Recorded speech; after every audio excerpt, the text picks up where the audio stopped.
નમસ્કાર દર્શક મિત્રો, સૌરાષ્ટ્રમાં અનેક પાળીયાઓ છે.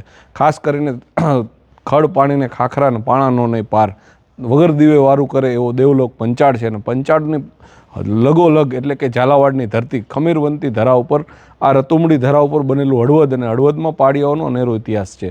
હળવદના પાળીયાઓની વાત કરવામાં આવે તો કુંવારા સતીઓના પાળિયા છે, અલગ અલગ જ્ઞાતિવાદના પાળિયાઓ છે, અને આ પાળિયાઓનો ઇતિહાસ આજે પણ છુપાયેલો છે. પાળિયા પાછળનો ઇતિહાસ તો લોકો જાણતા નથી હોતા. સૌ પ્રથમ આજે એને દેવી દેવતાઓ તરીકે પૂજે છે, પરંતુ એને પાછળ જ્યારે કોઈ પણ સતીઓની કે સતી થયા હોય, એમની દેરીઓ હોય કે એમાં કુંવારા સતી દેતા હોય, એમની ઓળખ અલગ છે. પાળિયાઓનો પ્રકારો અલગ છે. પાળિયાઓ માત્ર નહીં કે મનુષ્યના જ, પરંતુ પાળિયાઓ પશુઓના પણ છે.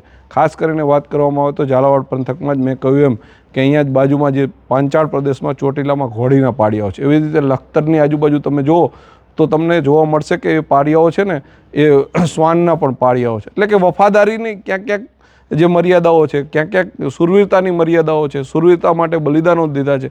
અહીંયા જ ગાયો માટે બલિદાન દીધા છે, ગામ રક્ષણ માટે બલિદાન દીધા છે, કે પછી વિસ્તારની સંસ્કૃતિ બચાવવા માટે જે લોકોએ બલિદાન દીધા છે, જેને માથાઓ આપ્યા છે.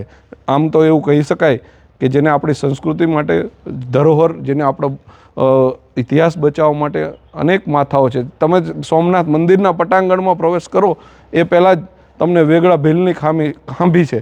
બાજુમાં જ એ ખાંભીની લગોલગ થોડા આગળ જાઓ એટલે દાદાના દર્શન કર્યા પહેલાં આપણે જોઈએ તો એ સોલંકી જેને બલિદાન આપ્યું, હમીરજી ગોહિલે જે બલિદાન આપ્યું એમની પણ ખાંભી છે. પછી સોમનાથ ભગવાનના દર્શન થાય.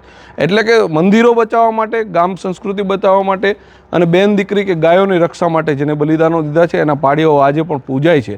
અને આ પૂજાતા પાળિયાઓમાં આપણે હળવદના વિસ્તારની વાત કરીએ તો આ સોનારકા તળાવ છે, જ્યાં હળવદથી 2 થી 3 કિલોમીટર જે જૂનો ગાડા માર્ગ કહી શકાય, જેને મોરબીના રસ્તે, એટલે કે જૂનો અહીં ગાડા માર્ગ હતો ને એ વખતે અહીંયા મોરબી જવાનો રસ્તો હતો.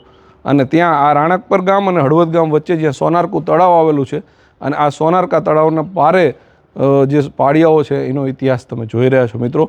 અને ખાસ કરીને આ ઇતિહાસની વાતો કરતાં કરતાં આપણે 100% એવું જોવું જોઈએ કે અહીંયા સતીઓના પાળિયા છે, અને હળવદ વિસ્તારમાં વધુ પ્રમાણમાં સતીઓના પાળિયા આપણને જોવા મળે છે.